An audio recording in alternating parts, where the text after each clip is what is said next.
हिंदी में यूपीएससी की तैयारी से संबंधित प्रोग्राम्स को देखने के लिए सब्सक्राइब करें स्टडी IQIAS हिंदी। हेलो दोस्तों, नमस्कार। कैसे हैं आप सभी लोग? सबसे पहले तो आप सभी लोगों का स्टडी IQIAS चैनल पर बहुत बहुत स्वागत है। और दोस्तों, आज हम लोग बात करेंगे अपने वीकली जो कंपाइलेशन है इकोनॉमी का, उसके लेक्चर नंबर 11 पर। यानी कि वीकली कंपाइलेशन लेक्चर नंबर 11 हम लोग डिस्कस कर रहे हैं, जिसमें हम 13 से लेकर के 19 अगस्त तक की सभी इम्पॉर्टेंट जो इकोनॉमी की जो न्यूज़ हैं उन पर हम लोग चर्चा करेंगे, जो आपके प्रारंभिक परीक्षा और मुख्य परीक्षा दोनों के दृष्टिकोण से काफ़ी महत्वपूर्ण हो सकती हैं। ठीक है ना? और ये जो क्लास है आप लोगों के लिए, यूपीएससी के लिए तो इम्पोर्टेंट है ही है, साथ के साथ अगर आप स्टेट पीएससी का एग्ज़ाम भी दे रहे हैं तो भी ये काफ़ी महत्वपूर्ण होने वाली है। ठीक है ना? तो चलिए, इसमें हम बिना देर गवाए अपनी क्लास को स्टार्ट करते हैं। और आप सभी लोग ध्यान रखिएगा, अच्छे तरीके से इसको नोट करिए, अपना रजिस्टर पेन पेंसिल लेकर के बैठिएगा, क्योंकि इसमें बहुत सारी चीज़ें ऐसी होंगी जो आपको नोट करनी चाहिए। और जितना अगर आप लोग नोट कर लेंगे आपके लिए उतना ही बेटर होगा। मैंने पिछली बार कई बार आपसे कहा है, लगातार कहता हूं कि इस क्लास के आप लोग अगर नोट्स बनाते चले जाएंगे तो सोचिए एक वीक में लगभग हम 10 से 12 टॉपिक कवर करते हैं, और उसके माध्यम से लगभग एक महीने के अंदर हम लगभग मान के चलिए 40 से 50 टॉपिक कवर कर लेते हैं। ये बहुत बड़ी चीज़ है कि 40 से 50 इकोनॉमी के टॉपिक आपके कवर हो जाते हैं। ठीक है ना? अगर आप नोट्स बनाते हैं तो आपका एक अच्छा खासा इकोनॉमी का पूरा नोट्स बन के तैयार हो जाएगा, जो आपका अपना हैंड रिटन होगा। ठीक है ना? तो इसमें हम लोग किन किन टॉपिक को देखेंगे, इस बार के टॉपिक ये हैं। हम बात करेंगे विश्वकर्मा योजना, जो अभी हाल ही में प्रधानमंत्री ने 15 अगस्त पर इसकी घोषणा की थी। ई बस सेवा है, लैंगिक समानता कमेटी के बारे में चर्चा आई है, खुदरा मुद्रा स्फीति के बारे में है, वन डिस्ट्रिक्ट वन प्रोडक्ट के बारे में फिर से कुछ ना कुछ न्यूज रही है। ठीक ना? द्वैमासिक मौद्रिक नीति है, ग्रामीण ज्ञान ज्योति केंद्र, पीएम उच्चतर शिक्षा अभियान, और ए हेल्प और यूरिया गोल्ड।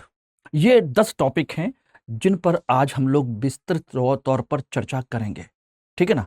तो सभी लोग पुनः जल्दी जल्दी जुड़ जाइए। जो लोग नहीं आए हैं वो सभी लोग इसको ज्वाइन करिए फटाफट। और आप सभी लोगों का पुनः मैं स्वागत करता हूं, और उम्मीद करूंगा कि आप लोग पेशेंस के साथ इस क्लास को करेंगे और अपने आगामी परीक्षाओं के लिए इसका उपयोग करेंगे। ठीक है ना? तो चलिए, सबसे पहले हम लोग बात करते हैं विश्वकर्मा योजना की। अभी रिसेंटली आपके 15 अगस्त को प्रधानमंत्री नरेंद्र मोदी ने आपके 2 मुख्य योजनाओं की घोषणा की थी। घोषणा तो कई सारी थी, लेकिन 2 मुख्य तौर पर हैं। एक ई बस सेवा के बारे में और दूसरी विश्वकर्मा योजना। ध्यान रखना, विश्वकर्मा योजना, विश्वकर्मा तो आप जानते ही हैं। विश्वकर्मा हमारे भारतीय संस्कृति में, हिंदू संस्कृति में देखा जाए तो उन्हें हम आर्किटेक्ट कहते हैं। ठीक है ना? शिल्पकार, जिन्होंने देवी देवताओं के बहुत सारे महल, बहुत सारी संरचनाओं का निर्माण किया है, ये ऐसा माना जाता है। तो उन्हीं पर ध्यान में रखते हुए प्रधानमंत्री मोदी ने विश्वकर्मा योजना की घोषणा की।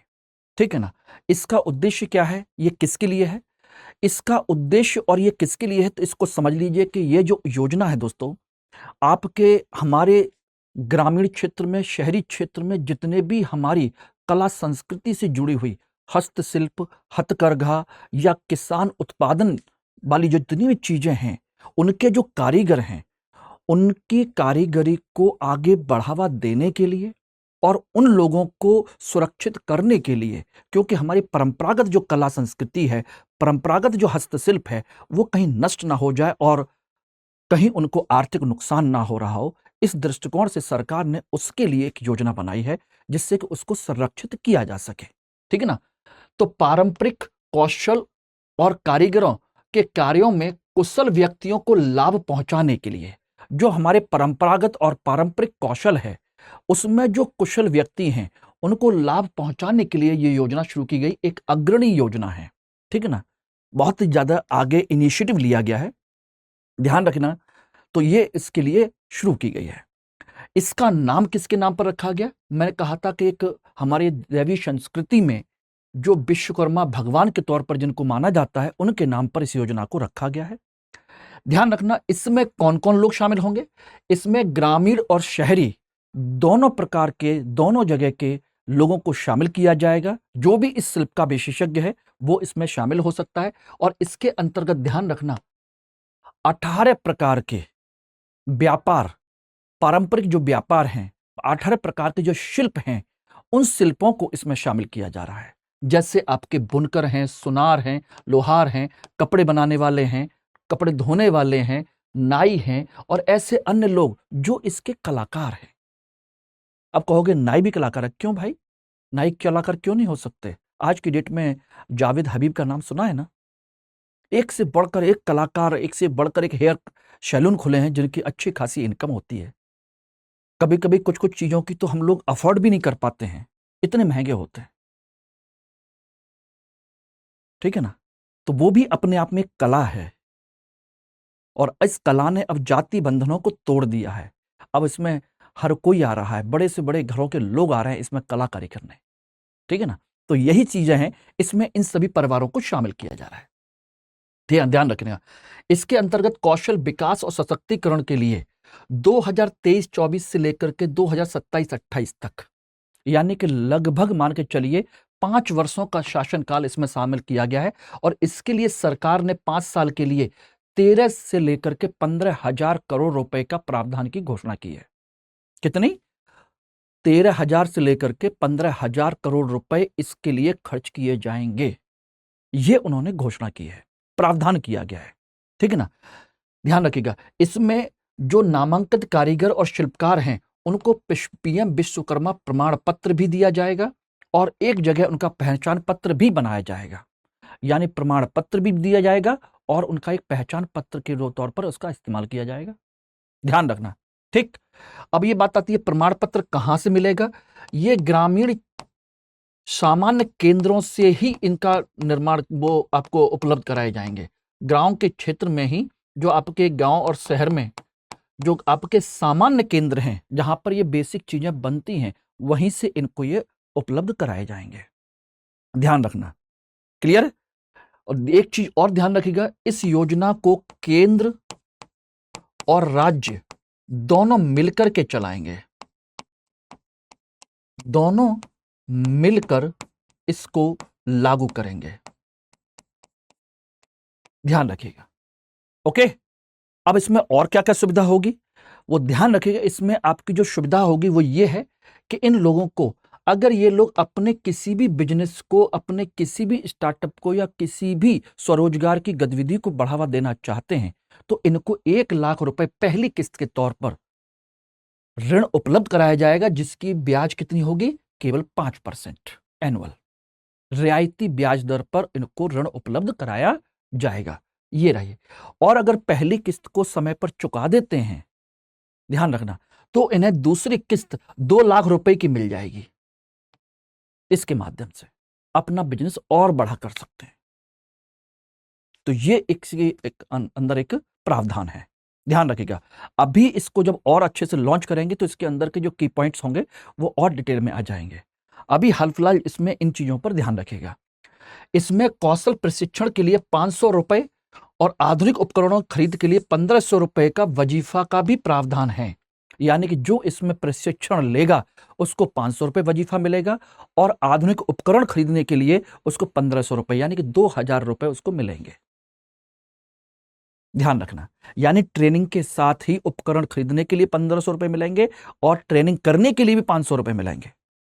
दोनों चीजों के लिए 2000 रुपए तो ये मिलेंगे ही मिलेंगे, प्लस ट्रेनिंग मिलेगी। ठीक है ना? प्रमाण पत्र मिलेगा। ठीक है ना? और अगर आप उसको और बढ़ा करना चाहते हैं तो आपको लोन की सुविधा भी उपलब्ध कराई जाएगी। ये योजना आपके बहुत इंपॉर्टेंट योजना है, क्योंकि अब तक की अधिकांश योजनाओं में क्या होता है कि सरकार उनको ट्रेनिंग दे देती है, ठीक है ना, लेकिन उनको पास काम करने के लिए या अपना स्वरोजगार प्राप्त करने के लिए उनके पास कोई मौका नहीं होता, उनके पास वित्तीय सहायता नहीं होती। वो अपनी दुकान कैसे खोलें? ट्रेनिंग का सर्टिफिकेट तो ले लिया, लेकिन काम कैसे करें? पैसा कहां से मिलेगा? उसके लिए सोचिए, सरकार ने जो परंपरागत कारीगर थे उनके लिए मुद्रा स्कीम चलाई तो थी, लेकिन हर किसी को नहीं मिल पाते थे। ये अब इसके लिए अलग किया गया है। इसको, इस व्यवस्था को दोस्तों हम क्या कहते हैं? इसी व्यवस्था को कहते हैं वित्तीय समावेशन की नीति।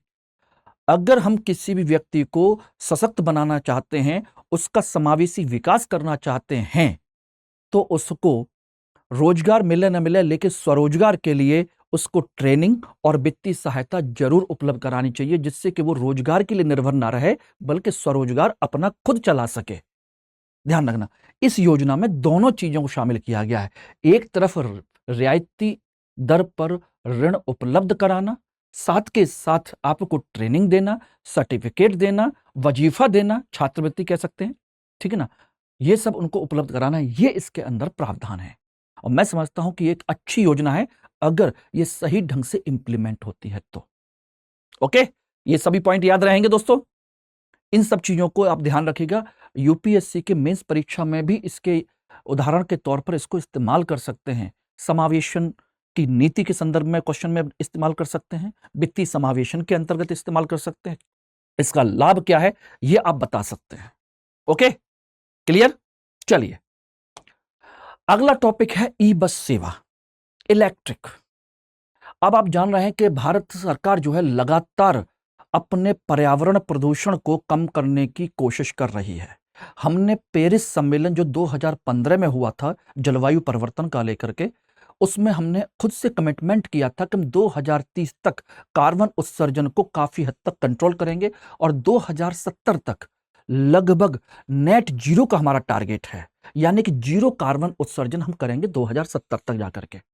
यह हमारा टारगेट था, अपने आप से कमिटमेंट है, उसके दबाव में नहीं है, ध्यान रखिएगा। तो उसी संदर्भ में ई बस सेवा यानी कि पर्यावरण को संरक्षित करने के लिए, पर्यावरण संरक्षण के लिए प्लस प्रदूषण नियंत्रण के लिए इस बस योजना को शुरू किया गया है, ठीक है ना। लेकिन आप ये मत सोचिएगा कि इससे पहले ई बस सेवा नहीं चल रही। अधिकांश शहरों में अभी भी आपकी इलेक्ट्रिक बसें चल रही हैं। दिल्ली, मुंबई, आपके बड़े बड़े जो शहर हैं जितने भी हैं, आगरा है, भोपाल है, एमपी के जितने भी शहर हैं, गुजरात के हैं, बड़े बड़े शहरों में इलेक्ट्रिक बसें चल रही हैं और लगातार चल रही हैं। इनको लगातार बढ़ावा दिया जा रहा है। अब इसी को और ज्यादा बढ़ावा देने की कोशिश की गई है। किस मॉडल पर? पीपीपी पर। अब तक जो चल रही हैं वो सरकारी चल रही हैं। अब इसमें योजना क्या है? यह योजना है अब उन योजनाओं को, उन बसों को अब हम छोटे छोटे शहरों तक लेकर के जाएं, जिससे कि हम प्रदूषण को नियंत्रित कर सकें और पर्यावरण का संरक्षण। और प्रदूषण भी कौन सा? ध्यान रखना, प्रदूषण केवल एक प्रकार का प्रदूषण नहीं है। ध्यान रखना, दो तरह का प्रदूषण है। एक वायु प्रदूषण तो है ही, और दूसरा है ध्वनि प्रदूषण, क्योंकि इन गाड़ियों से ध्वनि की आवाज बिल्कुल नहीं निकलती, ना के बराबर, पता ही नहीं चलता कि गाड़ी स्टार्ट है या नहीं। और आपको बता दें, भारत सरकार ने पहले ही यह घोषणा कर रखी है कि 2030 के बाद भारत में पेट्रोल डीजल की गाड़ियां नहीं बनेंगी। चलेंगी जरूर, जो पहले से बनी आ रही हैं, लेकिन उनके बाद उनकी मैन्युफैक्चरिंग बंद हो जाएगी। तो उसी तरफ और हम तेजी से कदम बढ़ा रहे हैं। अभी रिसेंटली केंद्रीय मंत्रिमंडल ने इस योजना को मंजूरी दे दी, घोषणा प्रधानमंत्री ने की थी, ठीक है ना। 10,000 ई बसों के द्वारा सिटी बस संचालन बढ़ाने के लिए पीएम ई बस सेवा को मंजूरी दी गई है। यह 2037 तक 10 वर्षों के अंदर इसको इंप्लीमेंट करना है। अब कहोगे 2037 तक, अभी से लेकर के 2037 तक 10 वर्षों की योजना है ये। ध्यान रखना, ये 35 होना चाहिए। ओके, ध्यान रखना। ओके, यह उन शहरों को प्राथमिकता में दिया गया है जहां पर संगठित बस सेवा नहीं है अभी, और यहां की पॉपुलेशन 3 लाख और उससे अधिक आबादी वाले शहर हैं। यानी कि उन शहरों पर फोकस किया जा रहा है जहां की आबादी 3 लाख से अधिक है या जहां पर कोई संगठित बस सेवा नहीं है।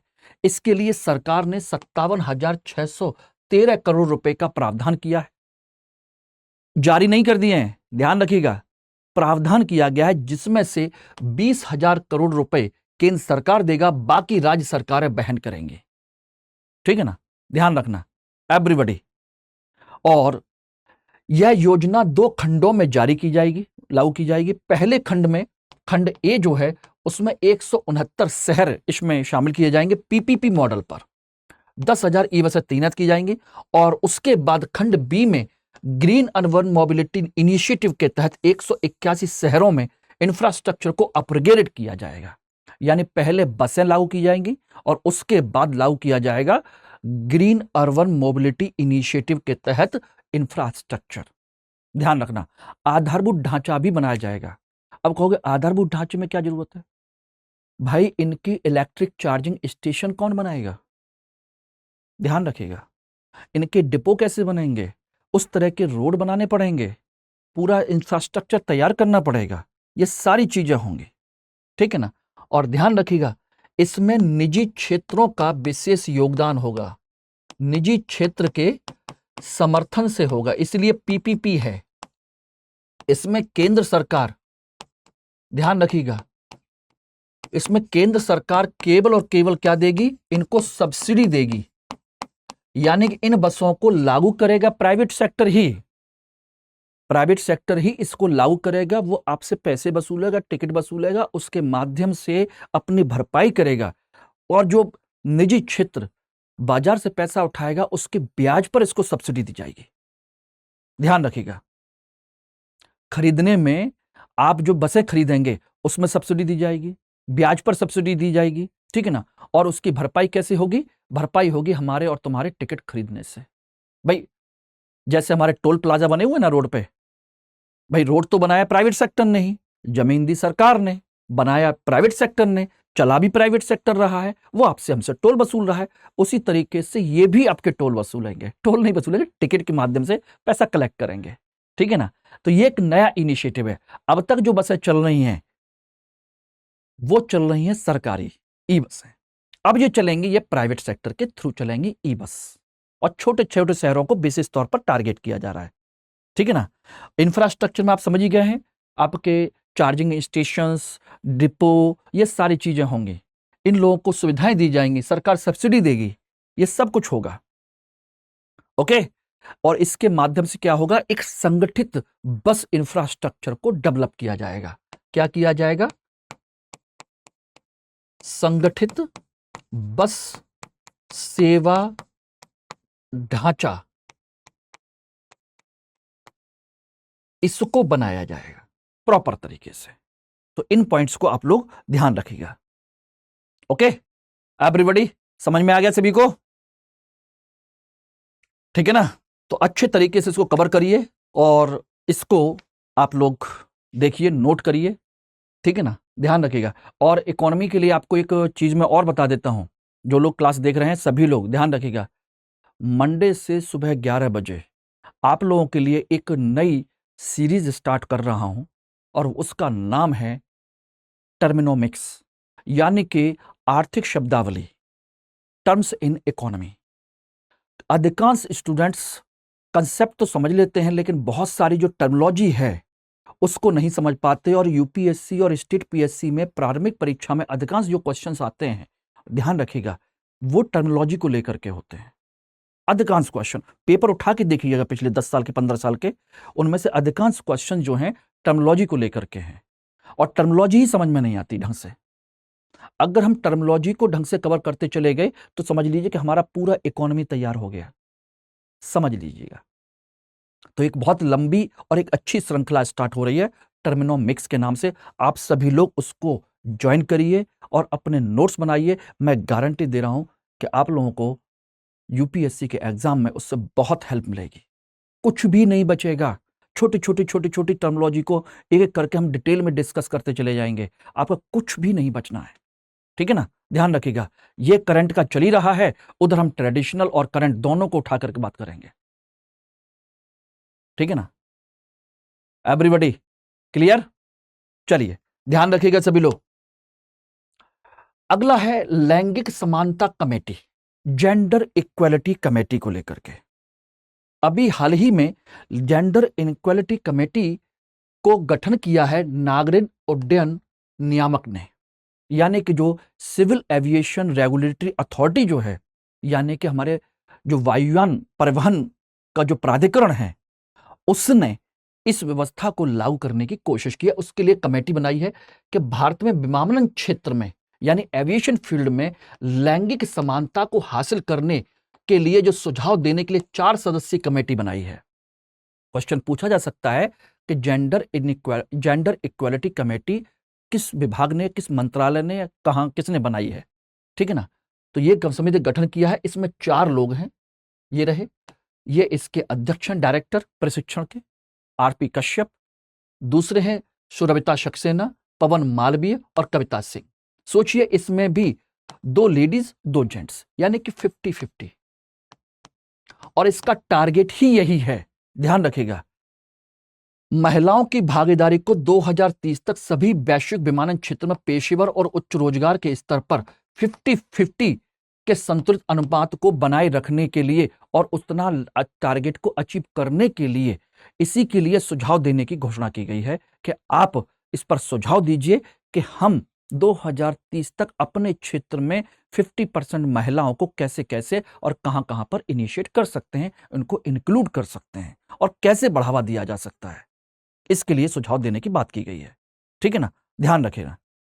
ओके, और ये जो रिपोर्ट है, सुझाव देने की जो रिपोर्ट है, वो ध्यान रखिएगा, रिपोर्ट आपकी 6 माह में सरकार इसको देनी है, कमेटी को 6 माह में रिपोर्ट देनी है। ठीक है ना। तो टारगेट क्या है? 2030 तक हम 50-50% पुरुष और महिला के अनुपात को बनाए रखने की कोशिश करेंगे। तो फिर बात आती है कि अभी कितना है? अभी भारत में देखिए, ध्यान रखिएगा, ये 50-50 का है। वर्तमान में जो हमारा आकलन है, वर्तमान में हमारे यहां महिलाओं की संख्या 15% है, केवल महिलाएं। हमारे एविएशन फील्ड में कितनी है? केवल 15% हैं बस इस समय। अब बात आती है कि हम इतना कितने तक कैसे पहुंचाएंगे। एक्चुअली में एक नागरिक उड्डयन संगठन है वैश्विक स्तर पर, सिविल एविएशन ऑर्गेनाइजेशन, उसने ये टारगेट दिया था और कहा था कि आप सभी लोगों को वैश्विक स्तर पर आपको लैंगिक समानता पर बल देना चाहिए, लैंगिक समानता पर बल देना चाहिए। तो उसके टारगेट के अकॉर्डिंग हम इस पर काम भी कर रहे हैं। ठीक है ना, और साथ के साथ हम अपना इनिशिएटिव भी कर रहे हैं, दोनों चीजें हैं। ठीक, समिति मानदंड तैयार करेगी और उन्हें डीजीसीए को सौंपेगी, director general of civil aviation, उसको सौंपेगी, जिसे नागरिक उड्डयन नियामक लैंगिक समानता के लिए अपनाने और व्यवहार में लाने के लिए विमानन हितधारकों के बीच प्रसारित किया जाएगा कि कैसे कैसे इसको लागू किया जा सकता है, कहां कहां पर लागू किया जा सकता है, ये सारी चीजें होंगी। इसी को लेकर के आपके लगभग 2022 में, जून 2022 में सीएपीए विमानन केंद्र परामर्श और अनुसंधान फर्म के द्वारा एक रिपोर्ट छपी थी। रिपोर्ट का नाम था gender diversity and corporate performance in aviation. ये 2022 में ये रिपोर्ट छपी थी सीएपीए विमानन केंद्र की। ठीक है ना, और इस रिपोर्ट का नाम था gender diversity and corporate performance in aviation. ठीक है ना, इस रिपोर्ट में बताया गया कि भारत के विमानन क्षेत्र में बोर्ड पर, केवल बोर्ड पर, सभी जगह नहीं, केवल बोर्ड पर महिलाओं की हिस्सेदारी 19% थी। अब कहोगे सर मैंने बताई है 15% और ये बता रहे हैं 19%। ये केवल बोर्ड पर है, लेकिन एविएशन सेक्टर में केवल बोर्ड ही का काम नहीं होता है, बल्कि आपके इंफ्रास्ट्रक्चर, जहां पर आपका एयरपोर्ट है, ठीक है ना, उसके लॉन्ज हैं, ठीक है ना, वहां पर आपके जहां कार्गो खड़े होते हैं वहां पर है, ठीक, पूरा सिस्टम है। हर जगह पर जहां जहां इंफ्रास्ट्रक्चर से रिलेटेड सारी फैसिलिटीज है, उन सभी जगह पर मिलाकर के देखेंगे तो 15% है, और ऑनबोर्ड की बात करेंगे तो 19% है। क्योंकि भाई ऑनबोर्ड में तो आप समझते हैं ना, आपके एरोप्लेन में जानते हैं ना, अधिकांशतः महिलाएं ही होती हैं, पायलट होते हैं, बाकी क्रू मेंबर और ये सब लोग कौन होते हैं? महिलाएं होती हैं। ठीक है ना, इसलिए 15% है। अब बात आती है कि विश्व के टॉप 15 देशों में, अभी रिपोर्ट के अनुसार 15 देशों में, टॉप 15 देशों में, पता है सबसे ज्यादा महिलाएं कहां पर हैं? फ्रांस में, बोर्ड पर, वो भी बोर्ड पर, पूरे इंफ्रास्ट्रक्चर के साथ में नहीं, पूरे सिस्टम के साथ में नहीं। तो सबसे ज्यादा महिलाएं बोर्ड पर कहां पर हैं? फ्रांस एविएशन में 49%। ठीक है ना, ये अब तक का सबसे बड़ा अचीवमेंट है ये। एवरीबॉडी, इट इज क्लियर, समझ में आ गया? चलिए, इसके बाद हम अगला टॉपिक देखते हैं, खुदरा मुद्रास्फीति, रिटेल इन्फ्लेशन। सामान्य तौर पर कहें मुद्रास्फीति का मतलब है महंगाई, या ये कह सकते हैं कि वस्तु की तुलना में आपकी जो मुद्रा की कीमत है वो गिर जाना। यानी कि हम कह सकते हैं कि मुद्रा की जो क्रय शक्ति है वो घट जाती है और उसकी तुलना में वस्तु की कीमत बढ़ जाती है। उसी को हम महंगाई कहते हैं, उसी को मुद्रास्फीति कहते हैं। ठीक है ना। अभी हाल ही में राष्ट्रीय सांख्यिकी कार्यालय एनएसओ द्वारा रिपोर्ट जारी की गई है, अखिल भारतीय उपभोक्ता मूल्य सूचकांक, कंज्यूमर प्राइस इंडेक्स, सीपीआई। ठीक है ना। उसने बताया कि जुलाई 2023 में भारत की खुदरा मुद्रास्फीति दर बढ़कर 7.44% हो गई है, जो जून में 4.87% थी। अब आप समझ सकते हैं जून की तुलना में जुलाई में मुद्रास्फीति, खुदरा मुद्रास्फीति बढ़ गई है। इसीलिए आप लगातार देख रहे होंगे कि बाहर क्या है, हर चीज महंगी है और सरकार कह रही है कि नहीं, कोई महंगाई नहीं है। महंगाई कोई मुद्दा ही नहीं है, सोचिएगा। जबकि मुद्रास्फीति जो है किसी भी देश में 4% से कम होनी चाहिए, खासकर विकासशील देशों में 4% से कम होनी चाहिए। आज आपको इसका मैं गणित समझाने की कोशिश करूंगा। और सोचिए, इतनी महंगाई है, इसका मतलब हो गया आपके हर महीने इतने परसेंट कीमतें बढ़ रही हैं पिछली साल की तुलना में। इतनी परसेंट। अगर पिछली बार ये 100 रुपए की थी इसी महीने में, जुलाई में, तो इस बार वो 107 रुपए 44 पैसे की हो गई है वो वस्तु। ये समझ लीजिएगा। आरबीआई ने चालू वर्ष 2024 के लिए मुद्रास्फीति का अनुमान 5.1% के अनुमान से बढ़ाकर 5.4% कर दिया है। सोचिए, आरबीआई ने भी कह दिया कि जो मुद्रास्फीति का जो अनुमान है वो 5.1% से बढ़कर 5.4%, जो ओवरऑल 2024 के लिए बताया है। ये तो आपके केवल और केवल आपके जुलाई महीने के लिए है, और ये जून का है, ये पूरे वर्ष का है। ध्यान रखना, पूरे वर्ष का। यानी कि हमारे सामान्य से थोड़ी सी कहीं ज्यादा महंगाई है, ये आरबीआई ने बताया। ठीक है ना। दूसरा, खाद्य मूल्य सूचकांक, जो खाने पीने की वस्तुओं का है। खाद्य मूल्य सूचकांक जुलाई 2023 में 11.5% है, खाद्य मूल्य सूचकांक, जबकि जून में यह 4.55% था। समझना। अब आप समझ रहे हैं, टमाटर, हरी सब्जियां, तमाम तरह की चीजें जो 100, 150, 200, 250 रुपए किलो बिक रही थी, अब समझ में आ रहा है कितने परसेंट बढ़ गई? पिछले साल की तुलना में 11.5% है खाद्य मुद्रास्फीति, खाने पीने की वस्तुओं की मुद्रास्फीति। ठीक है ना। और ये तो सोचिए कि ये रिटेल में है। यहां पर बात आती है थोक कीमतों में, यानी होलसेल रेट पर। लगातार चौथे महीने अपस्फीति की प्रवृत्ति प्रदर्शित हो रही है। अपस्फीति का मतलब होता है माइनस में जाना, यानी सामान्य कीमतों से भी नीचे गिर जाना। ध्यान रखना, यानी एक तरीके से मंदी की जैसी कंडीशन हो जाती है। ध्यान रखना। तो ये -1.3%, 1.36%। थोक में ये कम हो रही है। मैं इसका गणित समझाऊंगा कि थोक में क्यों कम हो रही है, कैसे कम हो रही है। ठीक है ना। तो ये चीज समझ में आ गई। हमें सिर्फ इसको समझना है क्या क्या था, और ये रहे जो थोक मूल्य सूचकांक में जुलाई में ये माइनस में है, और ये लगातार चौथे महीने लगातार माइनस में चल रही है, लगातार चौथे महीने में होलसेल पर। अब बात कहे आएगी कि सर ये ऐसे कैसे हो सकता है कि माइनस में? हर तरफ तो महंगाई बढ़ रही है, कहां है महंगाई, कहां पर है ये? यहीं पर मैं आपको थोड़ा सा मैं समझा देता हूं, ध्यान रखिएगा। आपकी जो मुद्रास्फीति है, मुद्रास्फीति वो दो तरह की होती है। महंगाई को हम दो तरीके से मेजर करते हैं। एक मेजर करते हैं थोक मूल्य पर, थोक मूल्य पर, जिसे हम WPI कहते हैं, होलसेल प्राइस इंडेक्स।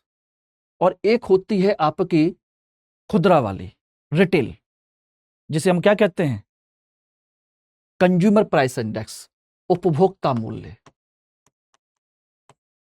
उपभोक्ता मूल्य सूचकांक। इसे CPI कहते हैं, कंज्यूमर प्राइस इंडेक्स। ठीक है ना, ये दो चीजें हैं। और इसको अगर आप समझेंगे तो यहां पर समझ लीजिएगा, यहीं पर नोट कर लीजिए, आपको समझ में आ जाएगा। थोक मूल्य सूचकांक में जो आपकी वस्तुएं हैं, इसमें केवल और केवल ध्यान रखना वस्तुएं शामिल होती हैं, और इसमें वस्तु और सेवाएं दोनों चीजें शामिल होती हैं। इसमें थोक मूल्य पर, जो थोक मूल्य पर जहां पर पहली बार वस्तु बेची जाती है बड़े स्तर पर, उसमें कीमत तय होती है, और यह कीमत तय होती है जिस पर कंज्यूमर खरीदता है। हम और आप जब, अंतिम उपभोक्ता जब खरीदता है, वो कीमत है, और ये थोक की कीमत है। तो थोक की कीमत तो हमेशा कम होती है, थोक के स्तर पर महंगाई कम ही बढ़ती हुई दिखाई देती है, पहली बात। दूसरी बात, इसमें और चीज समझ लीजिए। दूसरी बात यह है कि इसमें जो वस्तुएं हैं वो तीन तरह की वस्तुएं हैं। प्राथमिक वस्तुएं, दूसरी है ईंधन, और तीसरी है विनिर्मित वस्तुएं, जो मैन्युफैक्चरिंग है। विनिर्मित, प्राथमिक वाली तो जानते हैं, जो प्रकृति से सीधे खेतों से या जंगल से निकल के आई हैं, उनको प्राथमिक वस्तुएं कहते हैं, ध्यान रखना, ठीक है। इनकी जो मात्रा है वो है आपकी 22.62%। ईंधन की जो मात्रा है, इसमें आपके ईंधन में जो भी है, कोयला है, लकड़ी है, केरोसिन है, तमाम तरह की चीजें हैं, वो सब इसमें शामिल हैं। उसकी मात्रा है 13.5% के लगभग, 13.15, ठीक है ना। और विनिर्मित वस्तुएं हैं बाकी इसके बाद, विनिर्मित वस्तुएं लगभग 64.23%। अब सोचिएगा, विनिर्मित वस्तुएं अधिकांशतः कैसी होती हैं? खाने पीने वाली नहीं होती। इनमें अगर हम बात करें तो यहीं पर आप देख लीजिएगा, इन सारी वस्तुओं में से जो खाद्य वस्तुएं हैं, खाद्य वस्तुएं, ध्यान रखना, खाद्य वस्तुएं पता है कितनी हैं दोस्तों? मात्र 24.31% हैं, मात्र खाद्य वस्तुएं टोटल में से। बाकी कितनी बची? 75.69% वो आपकी विनिर्मित वस्तुएं हैं, जिनको हम डेली नहीं खरीदते। खाने पीने की वस्तु हम डेली खरीदते हैं, और जो बाकी बची हुई हैं उनको डेली नहीं खरीदते, कभी कभी खरीदते हैं। जैसे मार्कर, मोबाइल फोन, टीवी, जूते, कपड़े, चप्पल, इस तरह की जो चीजें हैं मैन्युफैक्चरिंग, उनको डेली नहीं खरीदते। सोचिए, तो जो गैर खाद्य वस्तुएं कितनी हो गई? गैर खाद्य वस्तुएं हो गई आपकी 74.69%। सोचिएगा, अगर इनकी कीमत गिरे और इनकी कीमत बढ़े तो इनकी मात्रा ज्यादा है कि नहीं? और इनकी कीमत बढ़े तो वो एडजस्ट कर लेती है। इनकी कीमतें, ध्यान रखिएगा, रोज नहीं बढ़ती, बल्कि मैन्युफैक्चरिंग आइटम्स की कीमतें और घटती हैं। जो फोन आपने 25,000 का लिया था, 6 महीने के बाद में उसी ब्रांड का, सेम कंपनी का सेम फोन, सोचिएगा 12-13 हजार में मिलना शुरू हो जाता है, 15,000 में मिलना शुरू हो जाता है, रेट डाउन हो जाते हैं। और दूसरी तरफ, जब इन वस्तुओं की कीमतें बढ़ें तो इंसान का खाने पीने का बजट जब गड़बड़ा जाता है, बेरोजगारी आने लगती है, समझना, इसका वजह से जब उनका बजट गड़बड़ाता है, बेरोजगारी आती है, गरीबी बढ़ती है, उनकी इनकम नहीं होती, तो फिर इनको भी वो खरीद नहीं पाता। इसलिए ये सेक्टर क्या हो जाता है? एवरेज निकाल करके थोक मूल्य सूचकांक पिछले 4 महीने से कैसे जा रहा है? माइनस में जा रहा है। बात समझ में आई? इस वजह से जा रहा है, क्योंकि लोगों के पास पैसा नहीं है, और ये वो खरीद रहा है, ये महंगा है, बाकी चीजें इसकी डाउन हो रही हैं। ये थोक मूल्य के स्तर पर है। अब बात करते हैं हम यहां की, तो कंज्यूमर प्राइस में ध्यान रखिएगा, आपकी 5 प्रकार की वस्तुएं और सेवाएं होती हैं, जिनमें खाद्य वस्तुएं जो होती हैं 49.72% केवल खाद्य वस्तुएं हैं। ध्यान रखना, 49.72% कैसी हैं? खाद्य वस्तुएं, ठीक। और जो सेवाएं हैं, ध्यान रखना, सेवाएं, क्योंकि एक इंसान केवल वस्तुएं ही नहीं खरीदता है, सेवाएं भी खरीदता है। ऑटो में जाता है, बस में बैठता है, बात समझिएगा, रिक्शे में जाता है, ठीक है ना, किसी दुकान पर जाकर के कोई सेवा लेता है, बाल कटवाता है, सेवाएं ही तो हैं, स्कूल में जाता है, तमाम तरह की सेवाएं हैं, और उन सेवाओं की जो परसेंटेज है इसमें, वो है आपका, ध्यान रखना, 23.32% लगभग। अब आप समझिएगा, तो खाद्य वस्तुएं और सेवाएं, सोचिए सेवाएं तो उसमें थी ही नहीं, तो क्या इंसान को सेवाओं की जरूरत नहीं है? सेवाओं से पता नहीं चलेगा कि महंगाई बढ़ रही कि नहीं बढ़ रही? आपका बस का किराया बढ़ गया, रेलवे किराया बढ़ गया, तो वो महंगाई नहीं है क्या? बताइए, सोचना, ठीक है ना।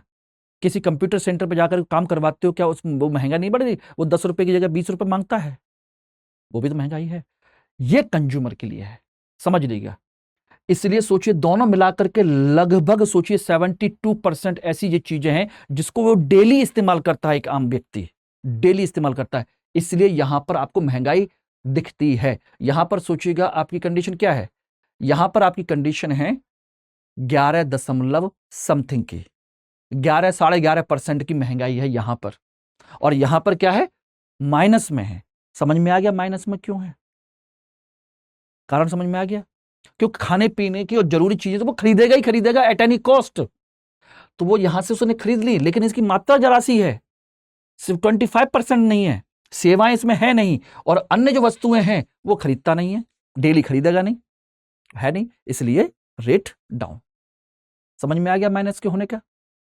सरकार आंकड़े कितने भी छुपाए, कुछ भी करे, अगर आप समझदार हैं, इन आंकड़ों को समझ पाएंगे तो समझ लेंगे कि जो वर्तमान में सरकार की जो आर्थिक नीति है वो कहीं ना कहीं गड़बड़ है, और उस मुद्दे पर हम लोग आम आदमी समझ नहीं पाते, यही रीजन है। इसके अनुसार तो भारत में क्या है, मंदी जैसी कंडीशन है कि नहीं? ध्यान रखिएगा। क्लियर हो गया एवरीबॉडी? बस यही मुझे समझाना था, ये समझ लीजिएगा। हाँ, इसमें अगर आप जानना चाहें तो थोक मूल्य सूचकांक का जो आधार वर्ष है लिखना चाहें तो लिख सकते हैं। इसका आधार वर्ष है 2011-12 और इसका आधार वर्ष है 2012, यानी इसकी कीमतों पर, स्थिर कीमतों पर, इसी को कहते हैं हम स्थिर कीमतें। अगर हम बाजार कीमतों पर निकालें ना, तो बाजार कीमतों पर हमारी महंगाई पड़ेगी कम से कम 35 से 36% और ज्यादा है। ये तो हमारे 2011-12 की कीमतों पे निकाल रहे हैं कि उस समय कीमत के आधार पर ही हम निकाल रहे हैं, तब है इतनी महंगाई। और वर्तमान में दिखाई दिया तो सोचिए कितनी महंगाई होगी, 35-36%, सोच के दंग रह जाओगे, क्योंकि 20 रुपए किलो का टमाटर 200, 250, 300 रुपए किलो बिक गया, और अभी भी जाइए तो 80-100 रुपए किलो से कम नहीं बिक रहा है। ऐसा नहीं कि हमारे यहाँ अचानक बाढ़ आ गई और सारे टमाटर के खेत जो डूब गए, कोई एक शहर है, कोई एक राज्य है जहां सबसे ज्यादा टमाटर पैदा होता है, वो सब बर्बाद हो गया, सारी सब्जियां बर्बाद हो गई, ऐसा नहीं हो रहा है ना, कुछ ना कुछ तो कारण है। तो इसी तरह की चीजें प्रॉपर तरीके से समझिए और करिए, ठीक है ना, अच्छे तरीके से करिए। और अगर आप इसी तरीके से पढ़ना चाहते हैं, अपने कंसेप्ट को क्लियर करते हुए, अपने भविष्य को बनाते हुए, तो हमारे साथ P2I बैच में ज्वाइन कर लीजिए। और ये बैच हमारा 23 तारीख को इवनिंग में शाम को 6 बजे स्टार्ट हो रहा है, हिंदी, इंग्लिश और इंग्लिश तीनों में। और आपके लिए जो फीस रखी गई है 70,000 से माइनस करके उसको डिस्काउंट रखा गया है एम के लाइव कोड इस्तेमाल करने पर 29,999 रुपए। ध्यान रखना, मात्र 29,999 रुपए। अब इसमें सोचिएगा कि क्या क्या फैसिलिटीज मिलेंगी, ये देखिएगा। फैसिलिटीज आपकी 4 स्टेज की रणनीति पे तो हम काम करेंगे इसी तरीके से। इसमें आपके लेक्चर के नोट्स, ध्यान रखना, लेक्चर के नोट्स क्या हैं, जो हम क्लास में पढ़ाते हैं वही नोट्स आपको मिलेंगे। मेंटरशिप, हर व्यक्ति को एक कोच या एक मेंटर अलॉट किया जाएगा जो आपकी सारी प्रॉब्लम्स को घर में बैठ करके आपकी सॉल्व करवाएगा, जो भी आपके डाउट होंगे। अगर हम कांटेक्ट में नहीं हैं, पहले तो हम कांटेक्ट में रहते ही रहते हैं, जो हमारा कोड इस्तेमाल करता है उन सबके साथ में, ठीक है ना। बाई चांस नहीं है तब भी ये मेंटर तो आपको मिलेगा ही मिलेगा, जो आपकी हर पढ़ाई की प्रॉब्लम को सॉल्व करेगा। प्लस आपको लाइव क्लासेस मिलेंगी, टेस्ट सीरीज मिलेगी, बुक्स मिलेंगी पूरे मटेरियल की, साथ के साथ आपको मुख्य परीक्षा आवासीय कार्यक्रम भी मिलेगा। ये क्या है, देखिए, पहली स्टेज में हम फाउंडेशन तैयार कर रहे हैं, दूसरी स्टेज में प्रारंभिक परीक्षा through test series, current affairs CSAT के माध्यम से इस पर फोकस करेंगे अलग से सेपरेट, जनवरी से लेकर के मई तक। और उसके बाद जो व्यक्ति प्रारंभिक परीक्षा पास करेगा उसको हम अपने प्रमाइस पर दिल्ली में बुलाएंगे। रहने खाने की व्यवस्था स्टडी आईक्यू की तरफ से आपको उपलब्ध कराया जाएगा और आपको 3 से 4 महीने यहीं रह करके हमारे कोच, हमारे मेंटर्स, इन सब के साथ रह करके आप मेंस की प्रैक्टिस करेंगे। जो टॉपिक आपके कवर नहीं है, कमजोर है, उन पर विशेष तौर पर ध्यान दिया जाएगा और एक एक चीज को लिख लिख करके इतनी प्रैक्टिस करा दी जाएगी कि आप कभी मुख्य परीक्षा से वापस लौट के ना आए। बस हमारा टारगेट यही है। यह है मुख्य परीक्षा आवासीय कार्यक्रम, जिसमें 3 से 4 महीने आपको रहने, लाइब्रेरी, कमरा, सब कुछ यहां मिलेगा। आपको 1 रुपया खर्च नहीं करना, बस प्रारंभिक परीक्षा पर प्रॉपर तरीके से फोकस करके क्वालिफाई करना है और उसके बाद सीधा बैग उठाकर यहां चला आना है, ठीक है ना। और उसके बाद हम अक्टूबर से ही इंटरव्यू यानी पर्सनालिटी टेस्ट पर वर्क करना स्टार्ट कर देंगे तुरंत, ठीक है ना। ये हमारा प्रोग्राम है। तो दोस्तों ध्यान रखिएगा, इसके लिए MK लाइव कोड इस्तेमाल करना मत भूलिएगा, MK लाइव। और इसके थ्रू आप करेंगे तो आप मुझसे कांटेक्ट कर सकते हैं, मुझसे जुड़ सकते हैं। ये रहा, ये मेरा कोड है, ये मेरा टेलीग्राम लिंक है, ये इंस्टाग्राम लिंक है, ये मेरे मेल आईडी है जिसके थ्रू आप मुझसे कांटेक्ट कर सकते हैं, मुझसे जुड़ सकते हैं, बातचीत कर सकते हैं, ठीक है ना। और किसी तरह की पढ़ाई लिखाई से संबंधित कोई भी डाउट है, किसी भी तरह की कोई समस्या है, केवल पढ़ाई लिखाई की, अब व्यक्तिगत तौर पर ये मत कहना कि वो रूठ गई है या वो रूठ गया है, सर बात करवा दीजिए, कैसे करूं कैसे ना करूं, उसके लिए तो बेटा आप लोगों को अलग से मिलना पड़ेगा, ठीक है ना। वो मत करिएगा, यहाँ प्रॉपर तरीके से मुझसे जुड़िए। पढ़ाई लिखाई के लिए मैं ऑलवेज आपके साथ हूँ, रात को 12 बजे से लेकर के 6 बजे तक छोड़ करके, ठीक है ना। अब सोते में तो मत कहिएगा सर आपने कहा था कि मैं ऑलवेज आपके साथ हूँ, तो और मतलब पर डे हूँ लेकिन 24 घंटे नहीं, ठीक है ना। तो इस बात को ध्यान रखिएगा। ये मेरा टेलीग्राम लिंक है, कोड है, जिसके थ्रू आप मुझसे कनेक्ट हो सकते हैं, ठीक है। चलिए इसके आगे हम लोग बात करते हैं, फिर अपने टॉपिक पर आते हैं। एक टॉपिक और है, 1 डिस्ट्रिक्ट 1 प्रोडक्ट वॉल। भारत सरकार ने 1 डिस्ट्रिक्ट 1 प्रोडक्ट की स्कीम तो आप चलाई हुई है, आप अच्छे से जानते हैं। 2013 से ही 2000 क्या नाम है 15-16 से ही इस स्कीम को चलाया था। उत्तर प्रदेश सरकार ने इसको स्टार्ट किया था, फिर केंद्र सरकार ने इसको अपना बना लिया। ध्यान रखना 2017 के बाद से ही, ठीक है ना। उत्तर प्रदेश सरकार ने 1 डिस्ट्रिक्ट 1 प्रोडक्ट की स्कीम चलाई थी, जिसको केंद्र सरकार ने फिर पूरे देश में लॉन्च किया है बाद में। इसमें क्या है कि प्रत्येक जिले की कम से कम एक वस्तु को, जो उसकी परंपरागत वस्तु है, उसको एक उत्पाद के तौर पर विकसित करना है और उसको आगे बढ़ावा देना है, जिससे कि all over India plus all over world में उसकी हम मार्केटिंग कर सकें, उसको बढ़ावा दे सकें। इससे हर शहर, हर जिला क्या होगा, एक उत्पाद का केंद्र बन जाएगा अपनी खास पहचान के साथ।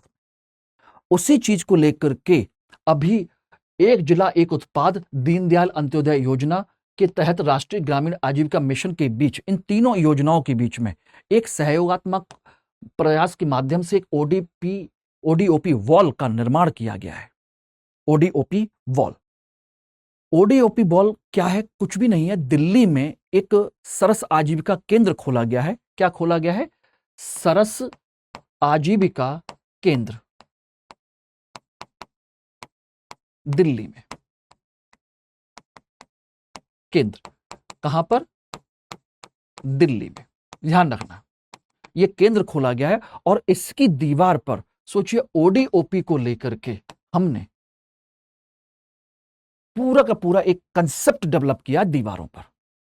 ध्यान रखना, जिसमें उस ODOP वॉल में भारत की शिल्प कौशल को उल्लेखनीय विरासत के प्रतीक के तौर पर दर्शाया गया है कि यह हमारी विरासत है। उसमें एक से एक बढ़कर एक कलाकारी और एक से बढ़कर एक उत्पादों को दिखाने की कोशिश की गई है, जिससे कि लोग उसको जानें, समझें और उसको प्रमोट करें, जिससे कि इन सारी चीजों को और प्रमोशन मिल सके, बढ़ावा मिल सके, ठीक है ना। यह अंतर्राष्ट्रीय दर्शकों को मंत्रमुग्ध कर सकती है, इतनी अच्छी बनाई गई है, चैलेंज दिया गया था और यह गतिशील मंच के रूप में कार्य करती है, ठीक है ना। इसमें अद्वितीय कलात्मक विरासत को प्रदर्शित किया गया है, ठीक। इसका उद्देश्य है दुनिया भर में भारत की शिल्प विशिष्टता को प्रदर्शित करना, शिल्प कला को बढ़ावा देना, ठीक है ना। क्षेत्रीय जो संतुलन है उसको बढ़ावा देना, विकास को बढ़ावा देना, प्रत्येक जिले के उत्पादों को बढ़ावा देना। इसमें क्या क्या चीजें हैं? हथकरघा है, हस्तशिल्प है, कृषि उत्पाद हैं, ये सभी चीजें इसमें शामिल हैं, ध्यान रखना। और इसके माध्यम से सबसे ज्यादा फोकस पता है किस पर किया गया है? मुख्य बल किस पर है? बल है आपके महिला सशक्तिकरण पर, क्योंकि ये सब काम मोस्टली महिला कर रही हैं, इसलिए इसमें मुख्य तौर पर बल दिया गया है महिला सशक्तिकरण पर। एक, ध्यान रखना, महिला सशक्तिकरण। दूसरा है महिला कारीगरों को बढ़ावा देना, विशेष तौर पर महिला कारीगरों को, क्योंकि आप अच्छे से जानते हैं कि महिला कारीगर वास्तव में बहुत ही कलाकार होती हैं, उनके अंदर हुनर होता है। ऐसा नहीं कि पुरुष नहीं होते हैं, पुरुष भी होते हैं, पुरुष भी बहुत अच्छे अच्छे कलाकार हैं, लेकिन महिलाओं के हाथों में तो पहले से ही कारीगरी ज्यादा होती है। और गांव से लेकर के शहर तक आपने देखा होगा, जो कृषि उत्पादों की ये चीजें बनाई जाती हैं, विशेषकर ध्यान रखना, वो अधिकांशतः महिलाएं बनाती थी। झुनझुने से लेकर के, कपड़ों की बुनाई से लेकर के, धागों से लेकर के, जो क्षेत्रीय उत्पाद बनते हैं, उनमें प्राकृतिक उत्पादों में महिलाओं की कलाकारी सबसे ज्यादा होती है। इसी वजह से जब इन सब चीजों का विकास होगा तो समझ लीजिए महिला का सशक्तिकरण और महिलाओं का विकास तो पहले होगा। इसमें और ज्यादा प्रमोशन दे रहे हैं, ध्यान रखिएगा। लैंगिक समानता भी बढ़ेगी, लैंगिक सशक्तिकरण भी बढ़ेगा इसके माध्यम से, ठीक है ना? क्लियर हो गया एवरीबॉडी? तो ये सारी चीजें इसमें मौजूद रहेंगी, इसलिए इसकी चर्चा फिर से आई, ठीक है? चलिए नेक्स्ट, द्विमासिक मौद्रिक नीति। मौद्रिक नीति यानी कि मुद्रा नीति, ध्यान रखना, प्रत्येक महीने पर, हर 2 महीने पर, फिर हर 3 महीने पर, हर 6 महीने पर आपकी आरबीआई मौद्रिक नीति को जारी करती है। और मौद्रिक नीति कुछ और नहीं है बल्कि बाजार में मुद्रा और साख के संतुलन को बनाए रखने का प्रयास करती है। मुद्रा और साख का विनियमन करना, यानी कि कहीं वो ज्यादा तो नहीं है, कहीं कम तो नहीं है। अगर ज्यादा मुद्रा बाजार में आ जाएगी तो सोचिए कि बाजार में वस्तुओं की कीमतों को बढ़ा सकती है। क्यों? जैसे आपके पॉकेट में अभी पैसा नहीं है, कम है, माँ बाप देते हैं आपको 10-5 हजार रुपए महीने खर्च पाने के लिए, तो आप उतने में ही काम चलाते हो और आपकी जरूरतें पूरी भी हो जाती हैं उसमें। लेकिन अगर अचानक आपकी जेब में 50 हजार रुपए, 1 लाख रुपए महीने आने लगे तो तब फिर कंडीशन ये होगी कि फिर कूलर की जगह एसी आ जाएगा और एसी की जगह पर फिर ऐसा एसी आएगा जिसमें आवाज ना हो। और जिनके पास आवाज वाला एसी नहीं है, मतलब एसी में आवाज वाला कंसेप्ट भी नहीं है, तो कहेगा नहीं मुझे एयर क्वालिटी फिल्टर वाला चाहिए, नेचुरल एयर वाला चाहिए, मुझे बैक्टीरिया फ्री चाहिए। क्योंकि पैसे आने पर क्वालिटी और अन्य चीजों के, अननेसेसरी चीजों को हम खरीदना शुरू कर देते हैं, उससे महंगाई बढ़ती है। बना करके देख लीजिए, जिम में जिस दिन पैसा आता है उस दिन क्या करते हैं? पार्टी, जिसकी जरूरत नहीं थी। क्यों दोस्तों? होता है कि नहीं? यही होता है, ठीक है ना? यही आम आदमी के साथ होता है। आरबीआई उसी पैसे को कंट्रोल करने की कोशिश करती है। और अगर आपकी जेब में पैसा ही नहीं है तो आप खरीदोगे क्या? और जब खरीदोगे नहीं तो आपकी वस्तुओं की कीमतें गिरेंगी, मंदी आ जाएगी। इसलिए आरबीआई मौद्रिक नीति के माध्यम से बाजार में मुद्रा और साख दोनों को रेगुलेट करती है, दोनों को संतुलित करने की कोशिश करती है अर्थव्यवस्था के अनुसार, ठीक है ना? महंगाई और मंदी दोनों को मैनेज करती है, ध्यान रखना। तो इसके माध्यम से क्या, बाजार में मंदी और महंगाई दोनों को विनियमित करती है। यानी कि इसके माध्यम से हम कह सकते हैं कि मुद्रा एवं साख का विनियमन करती है। और ये किसके माध्यम से करती है? ये करती है इन 5 चीजों के माध्यम से विशेष तौर पर। अगर जिन लोगों ने इकोनॉमी पढ़ी है उनको पता होगा, इनके माध्यम से करती है। Repo rate, reverse repo rate, bank rate, CRR, SLR. Repo rate और बैंक रेट दोनों सेम होते हैं। वह दर जिस दर पर केंद्रीय बैंक वाणिज्यिक बैंकों को अपना पैसा उधार देते हैं, ठीक है ना? ध्यान रखना। बस अंतर क्या है, ये शॉर्ट टर्म के लिए होती है और ये लॉन्ग टर्म के लिए। ये वार्षिक आधार पर होती है और ये साप्ताहिक आधार पर, 1 सप्ताह 2 सप्ताह। ये शॉर्ट टर्म और ये लॉन्ग टर्म के लिए। रिवर्स रेपो रेट उल्टा होता है। वह दर जिस दर पर वाणिज्यिक बैंक अपना पैसा आरबीआई को के पास जमा रख करते हैं, उसको हम कहते हैं रिवर्स रेपो रेट। उल्टा जमा करके आते हैं, लेके नहीं आते, जमा करके आते हैं आरबीआई के पास में। क्यों आप और हम लोग जमा नहीं करते? क्या हमेशा उधार लेके आते हो बैंक से? कभी कभी हम भी तो जमा करके आते हैं अपना पैसा कि भाई रख लीजिए अपने अकाउंट में, सेविंग अकाउंट में, या एफडी करते हैं, तमाम तरह की चीजें करते हैं, उस पर वो बैंक हमको ब्याज देता है, ठीक है ना। उसी तरीके से ये भी है। सीआरआर क्या है? कैश रिजर्व रेशियो, नगद आरक्षित अनुपात। हर बैंक को अपनी कुल जमा का एक निश्चित हिस्सा आरबीआई के पास गिरवी रखना पड़ता है, जिसके बिहाफ पर आरबीआई उस बैंक की गारंटी लेता है, एक तरीके से कह सकते हैं। तो ये कितना है? 4.5%। यानी कि अगर बैंक के पास 100 रुपए आए हैं तो सोच लीजिएगा, तो 4.5 रुपए वो आरबीआई के पास गिरवी रखेगा नगद रूप में, ठीक है ना। और एसएलआर क्या है? एसएलआर क्या है? सांविधिक तरलता अनुपात, स्टैट्यूटरी लिक्विडिटी रेशियो, सांविधिक तरलता अनुपात। यानी ये पैसा आरबीआई के पास जाता है, ध्यान रखना, और ये पैसा बैंक अपने पास रखते हैं इमरजेंसी के लिए, अपने पास। स्टैट्यूटरी लिक्विडिटी रेशियो, यानी कि नगद रूप में नहीं बल्कि लिक्विड रूप में इसको अपने पास रखते हैं। ध्यान रखिएगा। अब सोचिए मैंने क्या कहा, repo rate, reverse repo rate, bank rate, CRR, SLR, ये लिक्विडिटी क्या होती है, रीपर्चेज ऑप्शन क्या होता है। यही तो टर्मिनोलॉजी वाली क्लास में ये सब चलेगा। जो मंडे से आपकी क्लास स्टार्ट होगी, ध्यान रखना 11 बजे से, उसमें यही तो होगा कि उसमें एक एक शब्दों को खोल खोल करके हम डिस्कस करेंगे। रेपो रेट क्या होता है, रिवर्स रेपो रेट क्या होता है, इसके बढ़ने से क्या इफेक्ट पड़ेगा, इसके घटने से क्या इफेक्ट पड़ता है, दोनों में संबंध क्या होता है, कैसे होता है, ठीक है ना। बैंक रेट से इसका क्या रिलेशन होता है। एक एक टर्मिनोलॉजी को हम लोग आराम से डिस्कस करते जाएंगे और उसी के थ्रू आप लोगों की पूरी इकोनॉमी कंप्लीट हो जाएगी, ठीक है ना। मॉनेटरी पॉलिसी क्या होती है, मुद्रा किसे कहते हैं, मुद्रा होती क्या है, यह भी अपने आप में एक डेफिनेशन है। और ध्यान रखिएगा, इकोनॉमी एक ऐसा सब्जेक्ट है भाषा के अलावा, ध्यान रखना, हर भाषा की अपनी डिक्शनरी होती है, हिंदी की, इंग्लिश की, फ्रेंच की, अरेबिक की, लैटिन की, हर भाषा की अपनी एक डिक्शनरी होती है। लेकिन इकोनॉमी अपने आप में एक ऐसा सब्जेक्ट है जिसकी अलग से डिक्शनरी मिलती है, इकोनॉमिक डिक्शनरी, क्योंकि पूरा का पूरा सब्जेक्ट आपके टर्मिनोलॉजी बेस्ड है। अगर इस टर्मिनोलॉजी का सही अर्थ नहीं पता तो अर्थ का अनर्थ हो जाता है। वित्तीय समावेशन, इसका मतलब क्या होता है। मुद्रा, मुद्रा का मतलब क्या होता है। साख, मैंने शब्द इस्तेमाल किया, मुद्रा एवं साख, साख का मतलब क्या होता है, साख होती क्या है, जिसको हम क्रेडिट कहते हैं।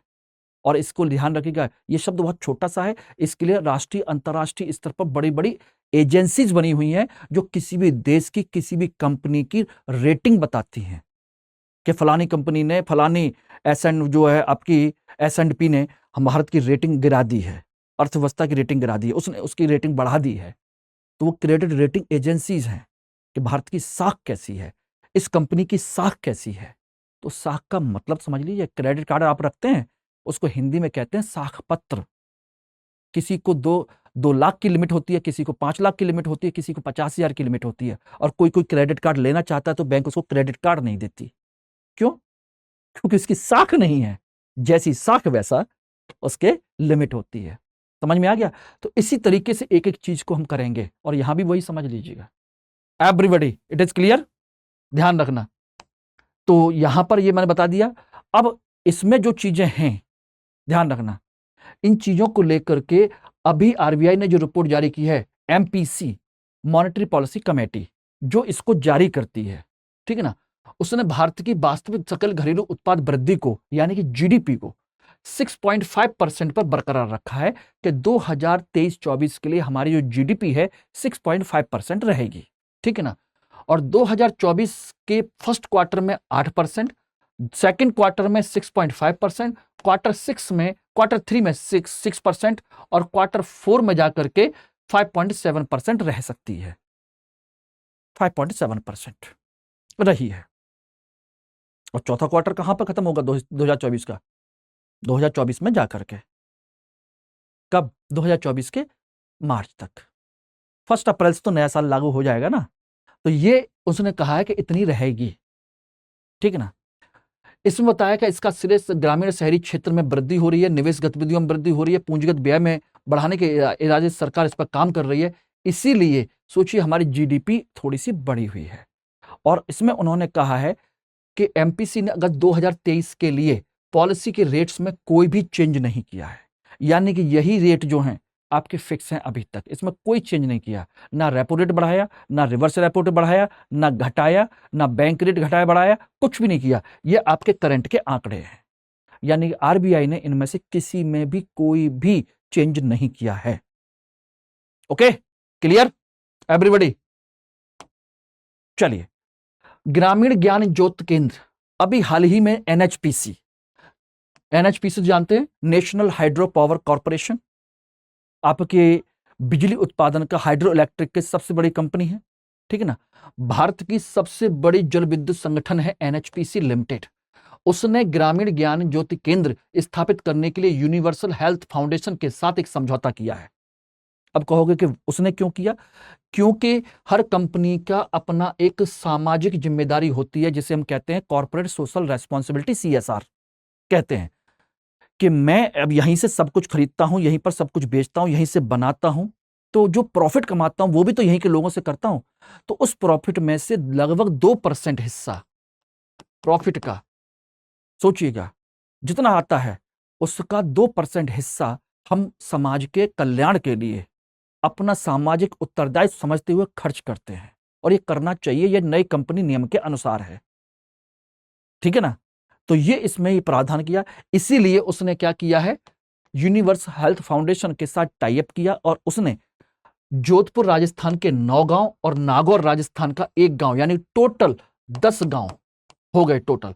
मैं सरकारी स्कूलों में ग्रामीण ज्ञान ज्योति केंद्र बनाने की बात कही है, कि वहां सरकारी स्कूलों में हम ग्रामीण ज्ञान ज्योति केंद्र बनाएंगे।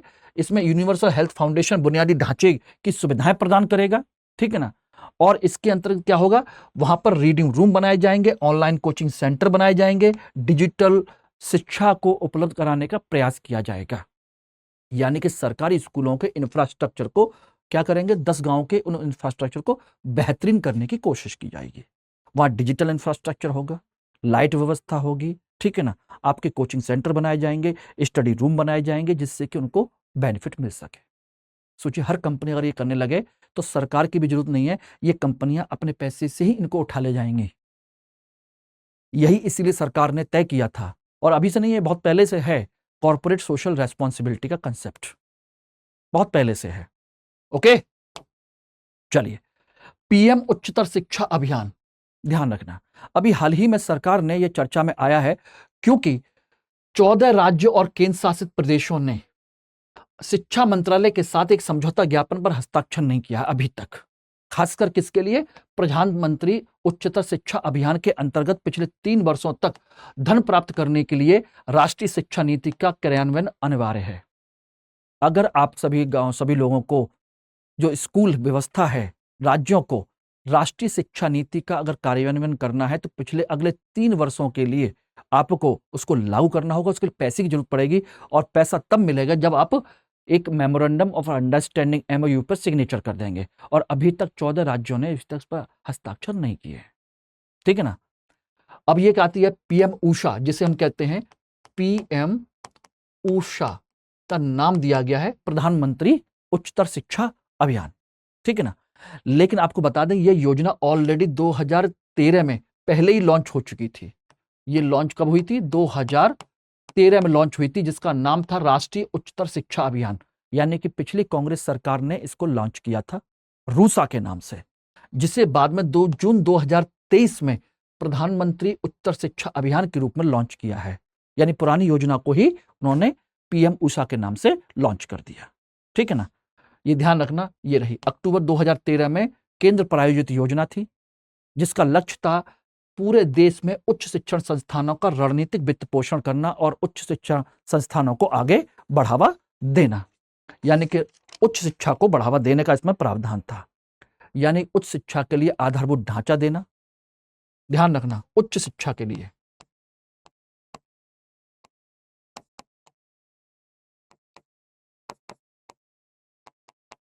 आधारभूत ढांचे का विकास करना, तभी तो पैसा मिलेगा इन सब चीजों के लिए। यहां पर गुणवत्तापूर्ण शिक्षा देना, गुणवत्तापूर्ण शिक्षा, ठीक है ना, ये सारी चीजें हैं। और आईसीटी बेस्ड यानी कि सूचना एवं संचार प्रौद्योगिकी आधारित डिजिटल इंफ्रास्ट्रक्चर का विकास करना, डिजिटल ढांचा विकसित करना, ये कंसेप्ट है इसमें, ठीक है ना। तो इन सारी चीजों पर विशेष तौर पर बल दिया गया है और इसी पर बेस्ड क्या बनाए जाएंगे, मॉडल महाविद्यालय बनाए जाएंगे, मॉडल डिग्री कॉलेज बेहतरीन तरीके से, ये इसमें प्रावधान किया गया। और अभी तक सोचिए 14 राज्यों ने अभी तक इस पर कोई काम नहीं किया है, ठीक है ना। अगला टॉपिक है अ हेल्प। अभी हाल ही में आपके केंद्रीय मत्स्य पालन पशुपालन डेयरी मंत्रालय मंत्री पुरुषोत्तम रूपाला ने गुजरात में बांझपन शिविर के साथ साथ आजादी का अमृत महोत्सव के तहत अ हेल्प पशुधन उत्पादन के स्वास्थ्य और विस्तार के लिए मान्यता प्राप्त एजेंट किसके, हस्बेंड्री, ठीक है ना, हेल्थ एक तरीके से मान के चलिए, और उनका विस्तार करना, उनके लिए अ हेल्प का कार्यक्रम का अनावरण किया है। ये इसका उद्देश्य है पशुधन वृद्धि को बढ़ावा देने वाले पशुधन जागृति अभियान और राष्ट्रीय गोकुल मिशन के लक्ष्यों को साथ मिला करके चलाना। यानी सरकार ने पहले ही 2 मिशन चलाए हुए हैं, एक है पशुधन जागृति अभियान और दूसरा है राष्ट्रीय गोकुल मिशन। इन दोनों के लक्ष्यों को मिला करके इसको शुरू किया गया जिससे कि इन लक्ष्यों को हासिल कर सके, ठीक है ना।